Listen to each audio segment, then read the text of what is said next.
एक बार की बात है कि किसी समय में एक बहुत ही भले पति पत्नी रहते थे।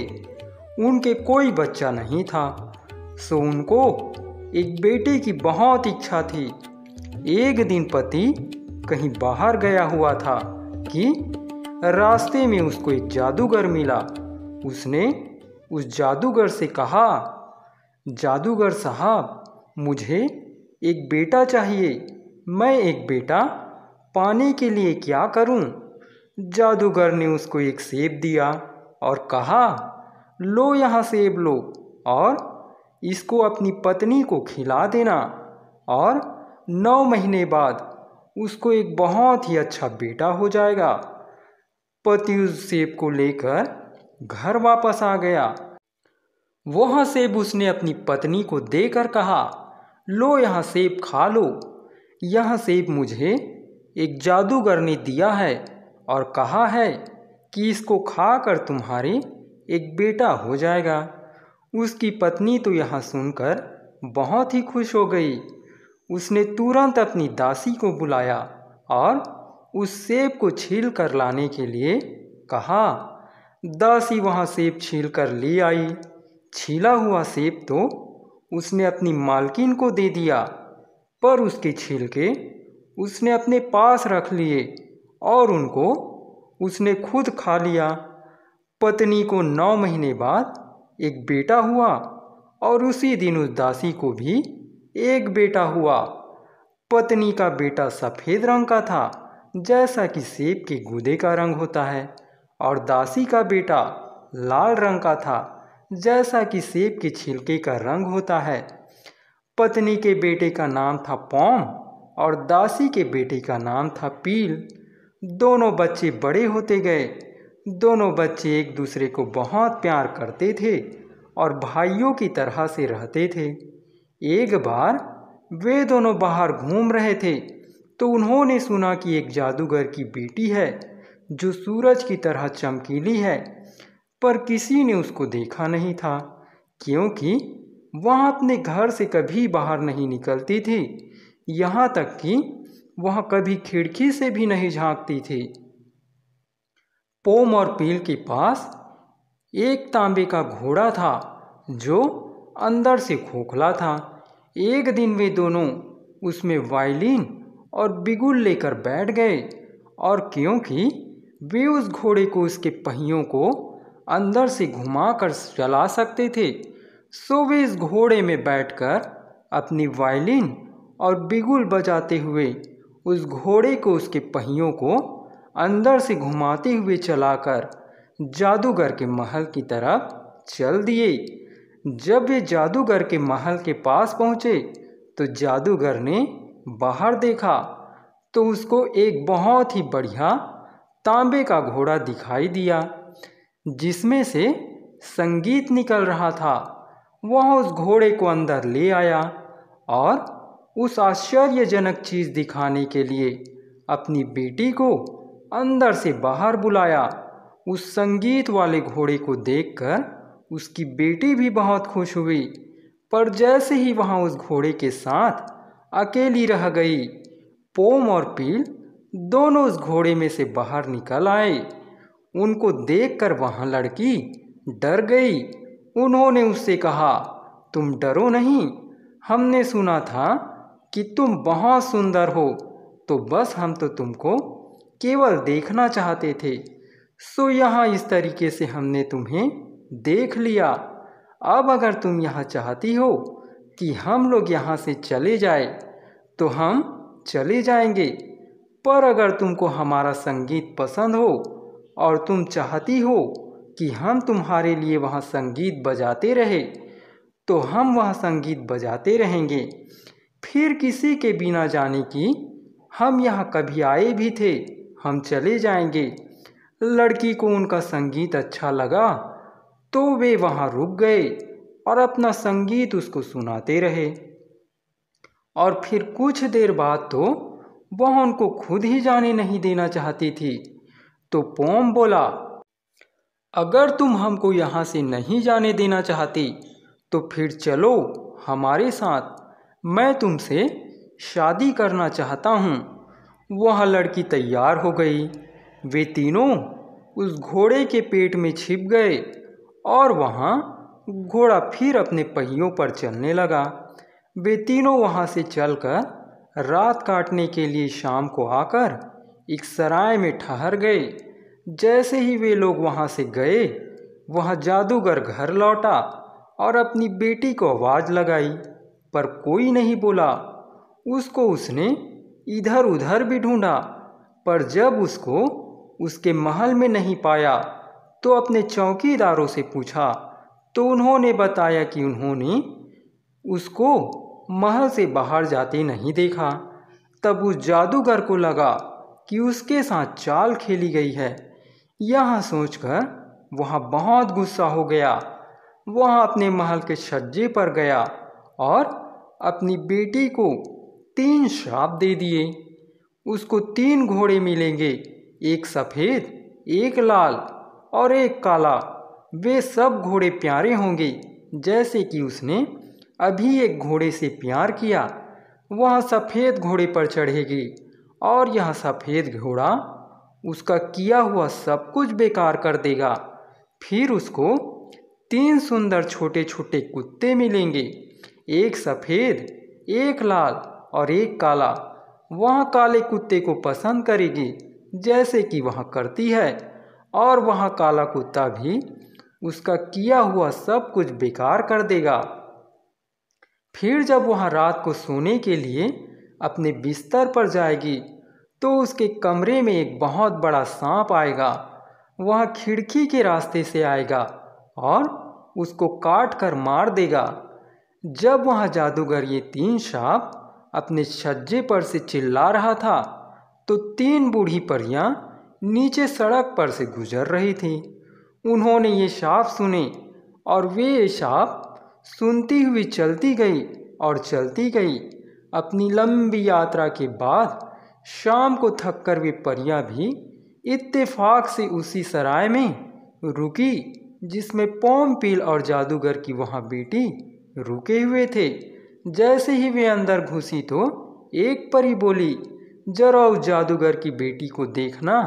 अगर उसको अपने पिता के 3 शापों का पता चल जाए तो वह बेचारी तो ठीक से सो भी नहीं सकेगी। उसी सराय में एक बेंच पर पोमपील और जादूगर की बेटी भी सो रहे थे। पोम और जादूगर की बेटी तो सो गए थे, पर पील को अभी नींद नहीं आई थी। पील इतना अक्लमंद था कि वहाँ एक आँख खोल कर सोता था, इसीलिए उसको पता रहता था कि उसके चारों तरफ क्या हो रहा है, और इसीलिए यह परी भी क्या कह रही थी, यह सब भी उसने सुन लिया था।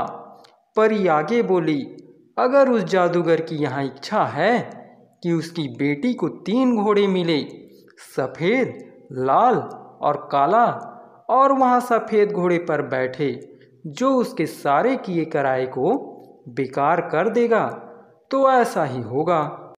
तो दूसरी परी बोली, पर अगर कोई दूर का देखने वाला आदमी यहाँ मौजूद हो और वहाँ उस सफ़ेद घोड़े का सिर तुरंत ही काट दे, तो उस लड़की को कुछ नहीं होगा। इस पर तीसरी परी बोली, और जो भी इस बात को अपने मुंह से निकालेगा वहाँ पत्थर बन जाएगा। इसके बाद पहली परी फिर बोली, इसके बाद जादूगर की इच्छा है कि उसकी बेटी को 3 छोटे छोटे सुंदर कुत्ते मिले, और वह उन कुत्तों में से उसी कुत्ते को चुने जिसको वह जादूगर उससे चुनवाएगा, यानी काले कुत्ते को चुने, और वह उसके किए कराए को बेकार कर देगा, तो ऐसा ही होगा। तो दूसरी परी बोली, पर अगर कोई दूर देखने वाला आदमी यहाँ मौजूद हो तो वह उस काले कुत्ते का सिर काट देगा और फिर उसको कुछ नहीं होगा। तीसरी परी बोली, और अगर इसके बारे में वहाँ किसी से कुछ भी बोला तो वहाँ पत्थर का बन जाएगा।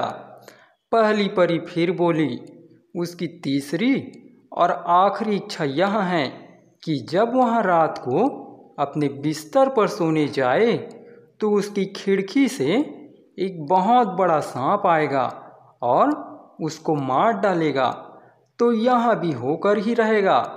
तो दूसरी परी फिर बोली, पर अगर कोई दूर देखने वाला आदमी यहाँ मौजूद हो तो वहाँ उस सांप का सिर काट देगा और फिर उसे कुछ नहीं होगा। तीसरी परी बोली, और अगर इसके बारे में वहाँ एक शब्द भी किसी को बताएगा तो वहाँ पत्थर का बन जाएगा। इस तरह पील को तीनों भयानक भेदों का पता चल गया, जिनको अगर वह ठीक से बरतता तो जादूगर की बेटी की जान बचा सकता था, और अगर किसी और को बताता तो वह खुद पत्थर का बन जाता।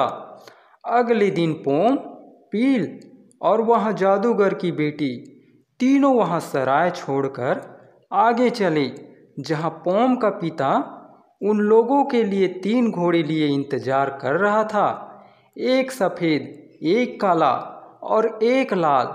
जादूगर की बेटी तुरंत ही कूदकर सफ़ेद घोड़े पर बैठ गई, पर पील भी तेज था, उसने भी तुरंत ही उस घोड़े का सिर काट दिया।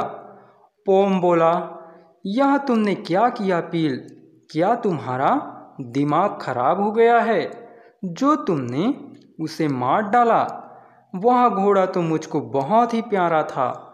पील बोला, मुझे अफसोस है कि मैंने तुम्हारा वहाँ प्यारा घोड़ा मार दिया, पर यह सब मैं तुमको अभी नहीं बता सकता। जादूगर की बेटी बोली, पोम, इस पील का दिल तो बहुत ही खराब है, मैं अब इसके साथ नहीं जाऊंगी। पर पील ने यह मान लिया कि उसने पागलपन में उस घोड़े को मार डाला था, और उसने इस बात के लिए जादूगर की बेटी से माफ़ी भी मांग ली। जादूगर की बेटी ने उसको माफ़ कर दिया। पोम के पिता उन सबको लेकर अपने घर पहुँचे तो वहाँ 3 छोटे छोटे सुंदर कुत्ते उनका स्वागत करने आए, एक सफ़ेद, एक काला और एक लाल। जादूगर की बेटी तुरंत ही काले छोटे कुत्ते को उठाने के लिए झुकी कि पील ने अपनी तलवार से तुरंत ही उस काले कुत्ते का सिर काट दिया। जादूगर की बेटी बड़ी जोर से चिल्लाई, तुम तो बहुत ही पागल और बेरहम आदमी हो पील, दूर हो जाओ मेरी नज़रों से। तुमने पहले मेरा घोड़ा मार दिया और अब यह प्यारा सा छोटा सा कुत्ता भी मार दिया। उसी समय पोम के माता पिता भी बाहर निकल आए। उन्होंने खुशी खुशी अपने बेटे और बहू का स्वागत किया और बहू को समझाया कि वहाँ एक बार पील को फिर से माफ़ कर दे। पर शाम को खाने के समय जबकि सब लोग बहुत खुश थे, पील कुछ उदास और अकेला सा बैठा था। कोई उसको उकसाकर अपने साथ बातें करने पर मजबूर भी नहीं कर पा रहा था। लोगों ने उससे पूछने की कोशिश भी की कि वह उदास सा क्यों था, पर उसने सबको यहाँ कहकर टाल दिया था कि कोई खास बात नहीं थी, बस वह जरा थका हुआ था। वह दावत से पहले ही यहाँ कहकर उठकर वहाँ से चला गया कि अपनी थकान की वजह से उसको नींद आ रही थी और वह सोने जा रहा था। पर वह अपने कमरे की बजाय पोम के सोने के कमरे में जाकर उसके पलंग के नीचे छिप गया।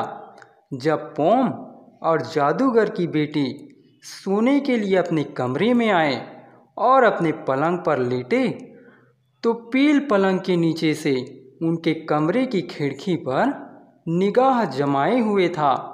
जब पोम और जादूगर की बेटी गहरी नींद सो गए तो पील ने उस कमरे की खिड़की का शीशा टूटने की आवाज़ सुनी।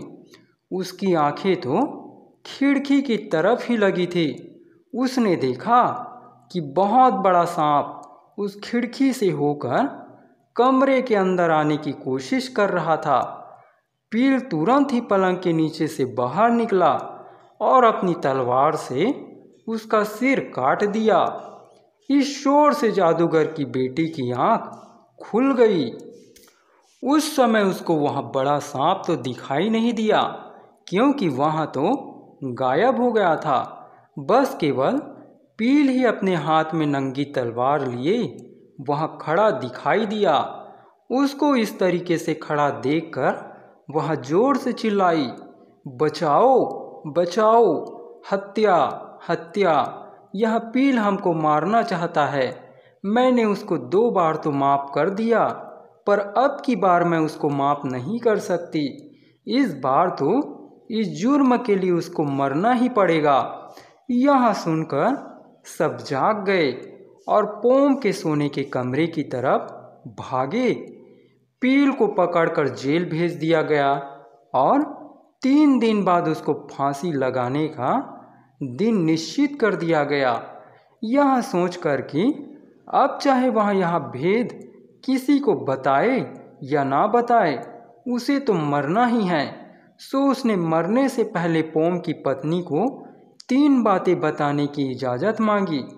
उसको इजाज़त दे दी गई। पोम की पत्नी उससे मिलने के लिए जेल में आई। पील ने उससे कहा, तुम्हें याद है जब हम तुम्हारे पिता के घर से भागकर पहली बार एक सराय में रुके थे? हाँ हाँ, बिल्कुल याद है। उस समय तुम और तुम्हारा पति तो सो रहे थे, पर मुझे नींद नहीं आ रही थी। मैं उस समय जागा हुआ था। उस समय वह 3 परियां आईं और उन्होंने आपस में बात की कि तुम्हारे जादूगर पिता ने तुमको 3 शाप दिए। पहला शाप तो यह कि तुमको 3 घोड़े मिलेंगे, सफ़ेद, लाल और काला। पर तुम सफ़ेद घोड़े पर चढ़ोगे जो तुम्हारा सब कुछ खत्म कर देगा। पर अगर कोई सफ़ेद घोड़े का गला काट देगा तो तुम बच जाओगी। और जो भी यहाँ बात किसी और से कहेगा तो वहाँ पत्थर का हो जाएगा। जैसे ही पील ने अपनी यह बात खत्म की, उस बेचारे के पैर और टांगे संगमरमर की हो गई। जादूगर की बेटी समझ गई। वह रुआसी होकर बोली, पील, बस इतना काफ़ी है और आगे कुछ मत बोलना। पर वह आगे बोलता ही गया, मुझे तो मरना ही है, चाहे मैं बोलूँ या ना बोलूँ, इसलिए मैं बोलने के बाद मरना ज़्यादा पसंद करूँगा। उन तीनों परियों ने यह भी कहा कि जादूगर का अपनी बेटी को दूसरा शाप यह था कि फिर उसको 3 छोटे छोटे सुंदर कुत्ते मिलेंगे, सफ़ेद, लाल और काला। पर वह काले कुत्ते को अपनी गोद में उठाएगी जो उसका सब कुछ खत्म कर देगा। पर अगर कोई उस काले कुत्ते को मार देगा तो वहाँ बच जाएगी। और जो भी यहाँ बात किसी और से कहेगा वहाँ पत्थर का हो जाएगा।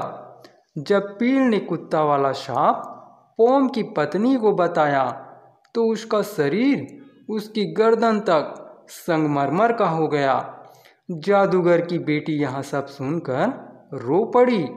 वह रोते रोते बोली, पील, मेहरबानी करके मुझे माफ़ कर दो। मैं समझ गई, अब कुछ और मत कहो। पर क्योंकि अब पील का गला पत्थर का हो चुका था और उसका जबड़ा भी पत्थर का हो रहा था, उसकी आवाज़ भर्रा रही थी। उसी भर्राई हुई आवाज़ में उसने कहा, और जो कोई इस बात को अपने मुंह से कहेगा वह पत्थर का हो जाएगा। और यह कहने के बाद तो वह सिर से पैर तक संगमरमर की मूर्ति ही बन गया। पील की पत्नी बहुत जोर से रो पड़ी और रो रो कर कहने लगी, आह, यह मैंने क्या किया। मैंने एक ऐसे वफादार आदमी को मार दिया जिसने मेरी जान बचाई। फिर कुछ सोचकर उसने अपने आंसू पोंछे और बोली, अगर इस आदमी को कोई फिर से जिंदा कर सकता है तो वह हैं मेरे पिताजी खुद। सो उसने अपने पिता को एक चिट्ठी लिखी, प्रिय पिताजी, आप मुझे माफ़ कर दें और मेहरबानी करके तुरंत ही यहाँ आ जाए। वह जादूगर अपनी बेटी को बहुत प्यार करता था। सो उसकी चिट्ठी मिलते ही वह अपनी बेटी के पास दौड़ा चला आया। उसकी बेटी ने उसे चूमा और बोली, पिताजी, मुझे आपसे एक सहायता चाहिए। जरा इस बेचारे नौजवान को देखिए। आपके 3 शापों से मेरी रक्षा करके मेरी जान बचाने के बदले में यह बेचारा सारा का सारा पत्थर का हो गया है। मेहरबानी करके आप इसको जिंदा कर दीजिए। जादूगर बोला, बेटी, तुम्हारे प्यार की खातिर मैं यह भी करूँगा। उसने अपनी जेब से बालसम के मरहम की एक शीशी निकाली और पील के सारे शरीर पर चुपड़ दी। उस मरहम के लगाते ही पील तुरंत ही जिंदा हो गया। इस तरह फिर उसे फांसी के फंदे की तरफ ले जाने की बजाय वे लोग उसको एक गाड़ी में बिठाकर गाते बजाते और पील जिंदाबाद के नारे लगाते हुए घर ले गए। इस तरह पील ने जादूगर की बेटी की जान बचाई और जादूगर की बेटी ने पील की जान बचाई।